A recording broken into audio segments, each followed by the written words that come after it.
This is a very small property, Mr. Mendez. Are you sure this is where you want to build your next high-rise condominium? Yes, Helena. That's a very prime location. Maraming Filipinos ang gustong tumira sa district na yan. Pero maraming mga informal settlers na nandito. Kaya nga pinapunta kita dyan. I-survey mo, kausapin mo ang leader nila para umalis. Matagal ko nang nabili ang property na yan and it's high time na umalis na sila dyan. At kapag nagawa ko, Di mo malaking bonus for you, Helena. okay, consider it done. Goodbye, Mr. Mendez.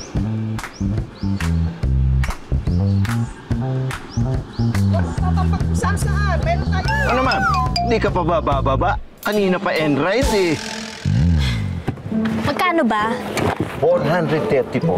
430. Mahal naman. Oh, ayan. 300 na lang. Lapit-lapit lang eh.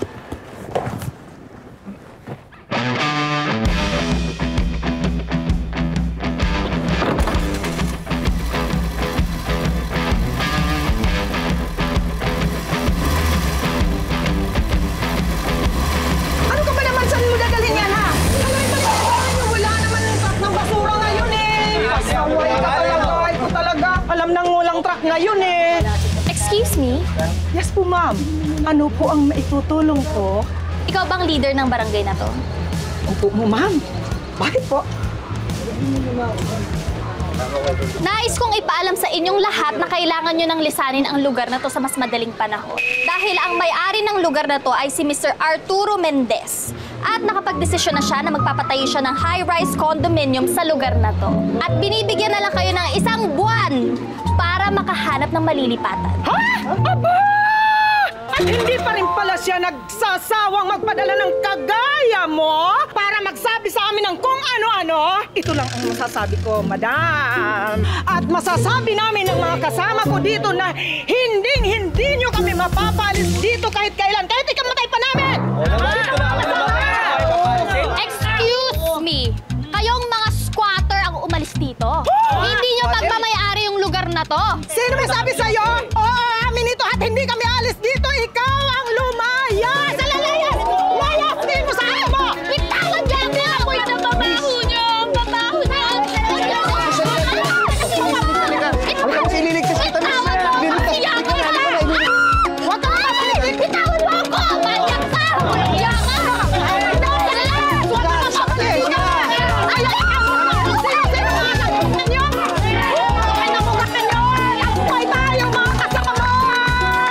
I will sue you! Magbabayad ka sa batas! Let me go! Suminahon ka nga. Wala na sila. Relax. Saan mo ako dinala, ha? Ano balak mo sa akin walang yaka? Akala mo hindi ako lalaban? Nag-training ako ng self-defense. Layuan mo ako! Ipapapulis kita! Niligtas na nga kita sa kuyog ng taong bayan. Papapulis mo pa ako. Don't me. Kilala ko mga katulad mo. Kasama ka rin nila. Sa mukha mong yan. Mukha kang kriminal. Itawad mo ako. Let Teka lang. go of Teka me! lang, miss. Don't touch me! Let go of Grabe me! ka. Ibig na magpasalamat ka, manalait ka pa. Wala dapat akong ipagpasalamat sa'yo dahil pare-pareho lang kayo. Well, soon, mapapalayas na kayo sa lugar niyo. Matatanggal na lahat ng mga mababaho ng gigitatan ng mga tao. At mapapalitan na ng sosyal. Che, kung susunod sa akin, ah.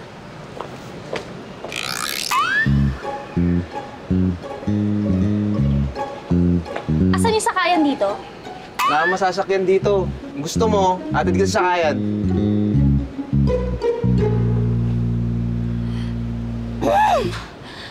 Okay, fine. Pero huwag kang didikit sa akin, ah. At huwag mo rin akong kakausapin. I said don't touch me. You're so dirty. Understood? Anan?